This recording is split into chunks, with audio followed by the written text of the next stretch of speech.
Hey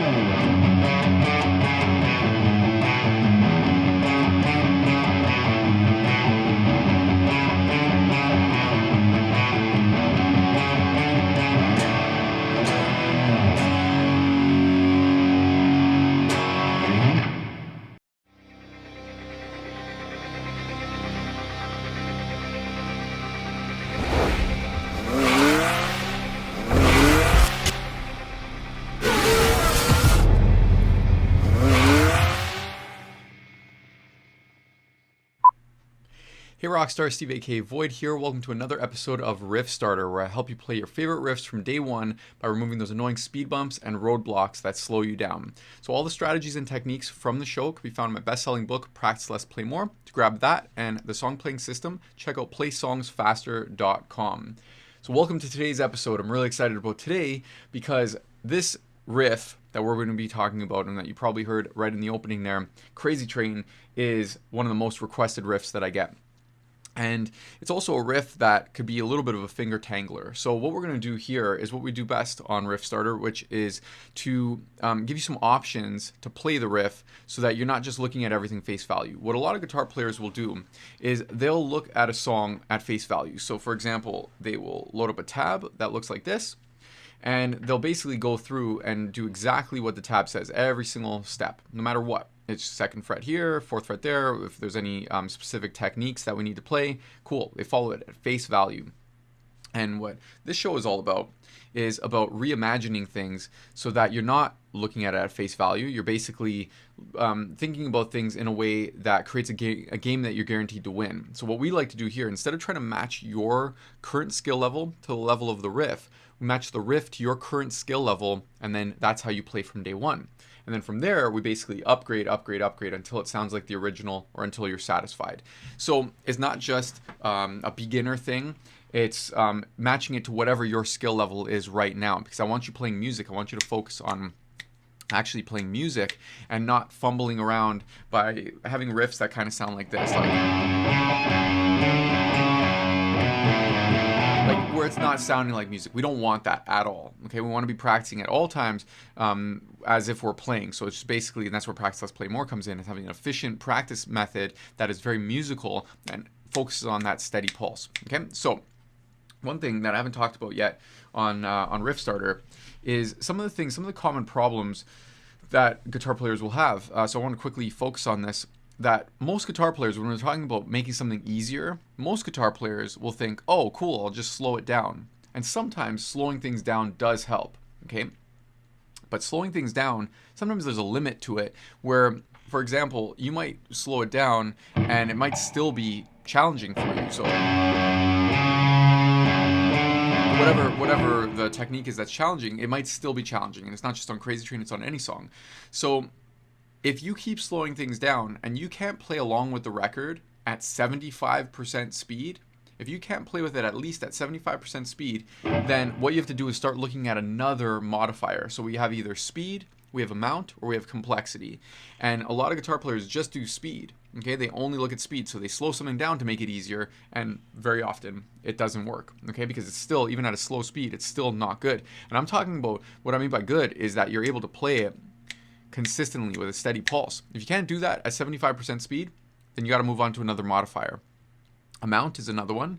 So the amount, that often will help. You shrink the thing down, you shrink the riff down, or the bar that you're playing, or the little cluster of notes. You chunk it down and you play less. And very often you'll be able to do that just fine. Like being able to always play. We're always looking at it for a steady pulse. Speed and amount could sometimes take care of it. But very often you need to look at complexity and reducing complexity, or in other words, simplifying things, changing the part. And this is what a lot of guitar players will have trouble with. This is what basically puts me in business as a coach, and many coaches, same thing. You go to coaches to make things easier for you, okay? But this simplification muscle, this is what you want to be working out.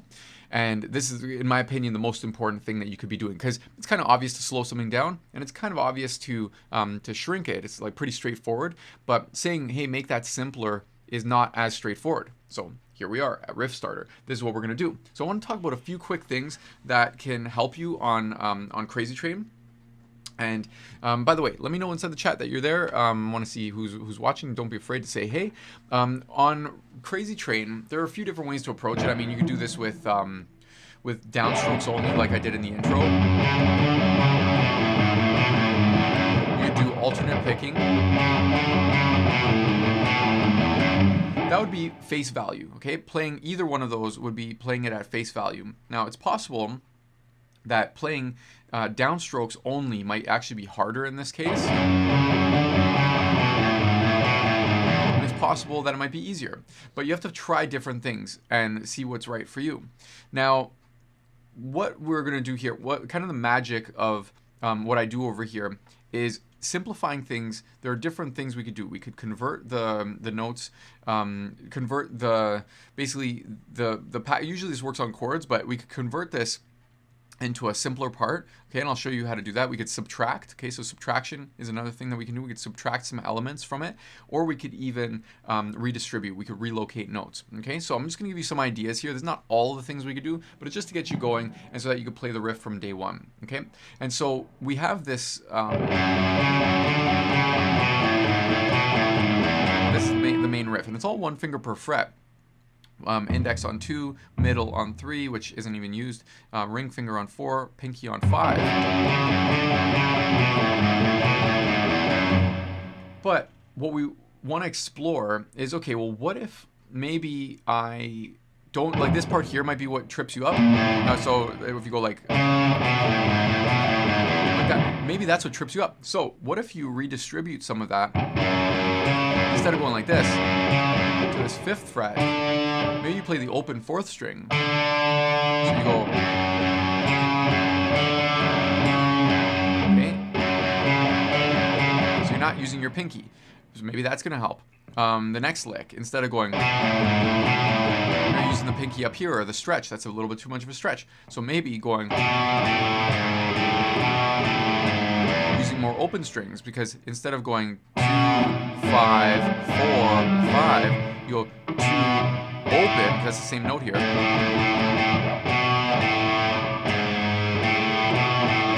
So you basically only have to deal with 2 fingers, the index and the ring finger. So you'd be going, retraining my muscle memory here. Let me do that slower. Hold on. So you do 2 fingers. It only requires the 2nd fret and the 4th fret. So this would be relocating the notes, okay? Relocate the notes in the riff so that you can play it. There's another thing that you can do. Another thing that's very strange, and it's going to sound strange, you're going to be like, okay, well, how would that help?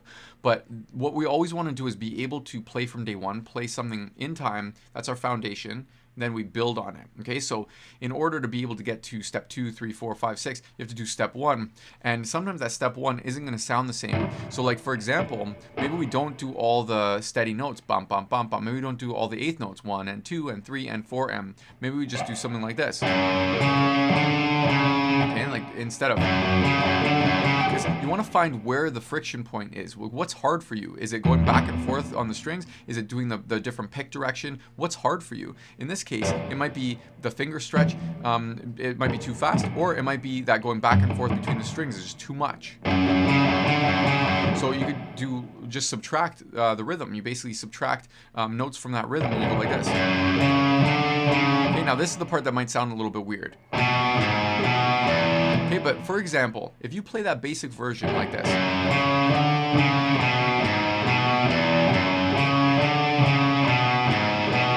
we went from bop, bop, bop, bop, bop, bop, bop, 8th notes, 1 and 2 and 3 and 4, and to now quarter notes, 1, 2, 3, 4, 1, 2, 3, 4. Now, that doesn't sound exactly like Crazy Train, but if you can't do this,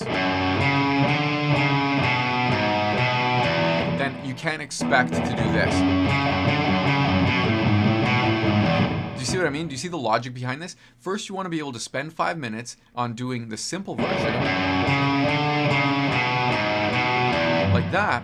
Check that box real quick. Like, who cares if it's basic? Awesome. That's great that it's basic. And then we could build from there. Because maybe you go... And then maybe you're able to go do the first half. But keep the second half basic. This is the kind of imagination that I encourage you to have as a guitar player, where you could simplify something for the sole purpose of being able to play in musical time. You're able to do that. You're able to play along with the record. You're able to play along with probably 80%, 90% of the speed, because now you've simplified your part. Okay, remember speed, amount, complexity. Those are the different dials that those are the modifiers that we're playing with.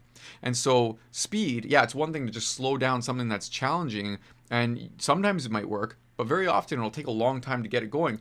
I usually go to the complexity dial, that modifier, and I usually simplify the song to my level, whatever it might be on that song.